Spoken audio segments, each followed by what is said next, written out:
talking about being authentic, Andy, like, when you guys get me on these shows, you guys know what I'm about.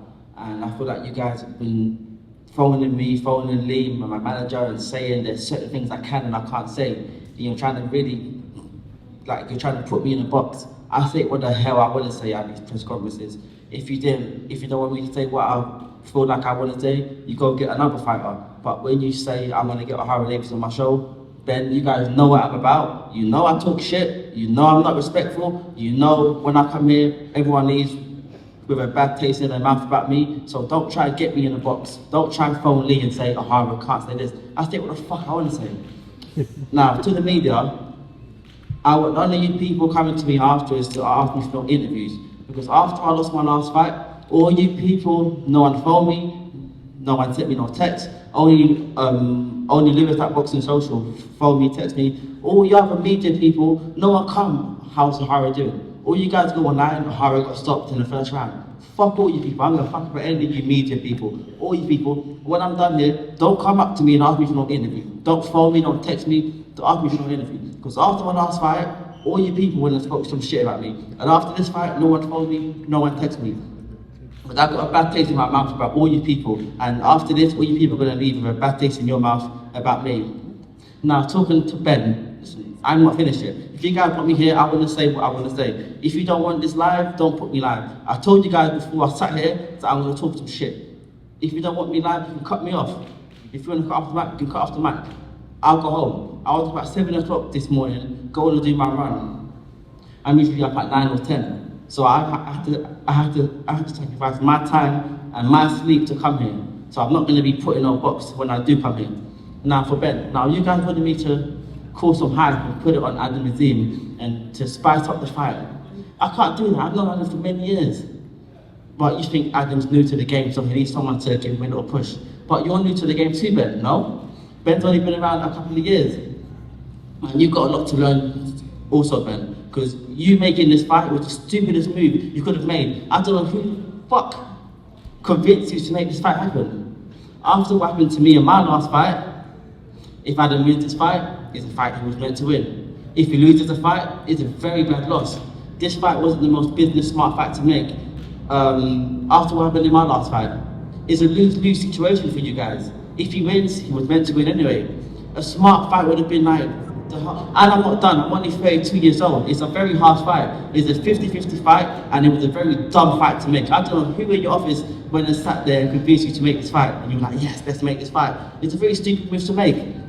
The Harley Eubank fight would have been a very good fight. Harley Eubank is unbeaten for one, and also he's got a bigger name than me. And the guys at Eubank, that fight would have been a much more smarter fight to me, because both of these fights are hard. Both of these fights, whether he fights to me or fights Harlem, they're both going to be hard fights. You might as well give him the one that's going to boost his profile more. But you guys are not managing the guy's boxing career in the right way.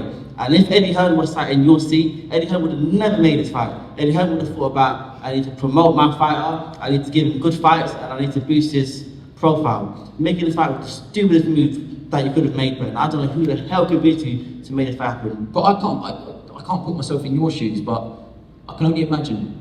Is it not a better place to be when everybody thinks you're done and everyone's writing you off? Is that not a better place to be? Because I'm not done. I'm only 32 years old. But if you're saying that they think you are, is that not a better place to be for you? You can actually shut a lot of people up. For me, yeah, but I don't care about shutting anyone up, because I don't like anyone anyway. I don't like these guys anyway. Boxing gave me a very bad taste over the past 2 years, and the way you guys are, the way that the media is and the public, I don't like you guys anyway. So I don't care about whether you guys like me or whether you don't like me. You let me fight, you let me get the money, and let me go home and be about my business. I don't care about being a celebrity, I don't care about being ranked highly, and don't try to find me for this. If anyone finds me for this thing, I'm not paying the fine, I'll write the fight's off. So I know I'm talking shit, don't even think about anyone trying to find me. If anyone finds me, the fight's off. I feel like I'm the one running the gauntlet here. All of that being said, how do you beat him? If they've made such a bad mistake, how do you beat him? Because 11 have tried, okay, nowhere near your level, and we know the level that you've boxed at. With all respect, we know the level you've got more experience than me. Listen, you guys are talking about my experience as a pro fighter. Yes, I've had more fights than them. Adam's had about 40 amateur fights, right? I had 75 amateur fights. Exactly, he has 75 amateur fights. I had 18 amateur fights. So when you're talking about the experience in the boxing ring, Adam is much more experienced than I am. So I'm not going to be deceived by, I've got more experience than him. I don't. I don't. I might be older than him, but that's about it. It's the level you boxed at though, more. It don't matter. He's got a good coach, and you know, where is Shane? Where is Shane? Where is Shane? Shane's somewhere here. Shane or Jane, Jack, his manager. Anyway, I've got a present for you guys. Yeah, I've got a present for you guys. I think I know. If you guys I do think something- I think I might know what it is. Yeah. But I'm sorry, but I'm not gonna take it. If you're gonna give it to me, I'm not gonna. Oh, absolutely not. I'm not giving it to you. Listen, Adam, me and you have been friends for many years. I'm not saying anything bad about you. Yeah, Listen, but- me and you have been friends. I respect you and your family and your dad. I've got a friend. Of course, I've got a friend for Shane. Where is Shane? I spoke to him earlier, so I know he said. I've got a book from Carl Frampton, hand signed by Mr. Carl Frampton himself. For Shane or Jack or Jane, where they at? Come on, I didn't get this gift for no reason. Alright, I just want to say that if you're gonna respect, obviously I've got respect for you, respect me, but please respect my team, because you know what? Last week you respected Shane. That's what I'm asking for, respect. Yeah. So obviously that's what I'm saying. Look, look, we're selling the fight. Us two are just selling the fight because what we are, we're a big name. We're selling the fight. We don't need no book. We don't need nothing about this. We just look. You're down to business. We're both down to business. Look, there's no reason to obviously bring Shane's up because we're all respectful here. Yeah. So I'm just respecting you as a brother because We are very respectful, Adam. just please, but we're building this fight with each other because you know what? We've got a big name. We can build up just like that. We don't need Shane. We don't need this book. We're all together. We're working together. It's a big fight. So let's just build this fight and let's enjoy the moment. Absolutely, we are very, you know, that's how it is between me and you and your family. But I saw Shane earlier, he was coming, very nice to me, shook my hand, and I feel like, wow, this guy's actually a nice guy, even though we've had our differences. But I've heard he's been talking so much shit about me over the past few weeks, and I don't want it to be a thing where he comes in my face and he's nice and respectful, but then like he goes home and then like behind closed doors he says I'm a cunt. So in terms of that, in terms of what he's been saying to other people that you don't know about, he's been calling me a cunt. I think he's a cunt too. All I'm going to say is, let a lot go, apologies, you know, that. And listen, and you That's guys probably know not what the I'm best about. Listen, word all to you use. guys know what I'm So- about. Look, Ohara, you should be happy. What should I be happy for? You've got this platform, you've got this opportunity. I've already been on You've this platform given- before. I've You've been been here given, before. you've been given a huge money fight, the one that you're very, very confident of winning. If we made a big mistake, you'll be the one laughing after October 19th. I didn't say you made it. I said that you made a mistake in choosing the fight, not because I'm going to beat Adam. You made a mistake in choosing the fight because it's a lose-lose for you guys. Not many fights. Even if Adam does win this fight, it's a lose-lose. There's not much to gain. He should have fought a Harlem rematch. And the way that you managed his boxing career and you choosing this fight was wrong. This is a And huge you're, fight. and This you're is new a- to the this- game. And you're this- trying to get me Ohara. to talk shit to Adam. I ain't going to say anything. Ohara, like that. Will, this is a huge fight. This is a huge fight for Adam. This is a huge fight for you. You're here because you bring a name. You're one of the biggest names in British boxing. Yeah, We're you going to know- sell out the Copper Box on October the 19th. Mhm. That's not just down to Adam AZIM, that's down to you. This is a fight that you believe you can win. This is a fight that he believes he can win. Harlem Eubank didn't want to fight Adam AZIM. You did. That's why we have this fight now, and it's a massive fight. If I switch back to Adam, is this a strange dynamic? Because you haven't fought anyone, I think, that you would count as a friend. Anyone, look, there's some energy up here. I think that's a nice way of putting it. But it is a strange dynamic for you. Look, there's a lot of scenarios where mates have to fight mates. Look, when we after the fight, we're still mates. That's how it is. Look, initially, I know her for a really long time, but when you get into that ring, it's all down to business. And afterwards, look, I can take it for Nando's afterwards, like he said.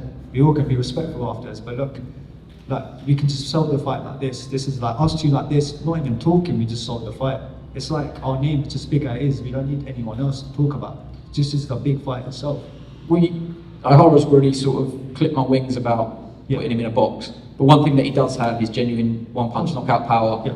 And respect to the opponents you've already fought, but I don't think anybody can match that knockout ratio or certainly the one-punch power that he might have.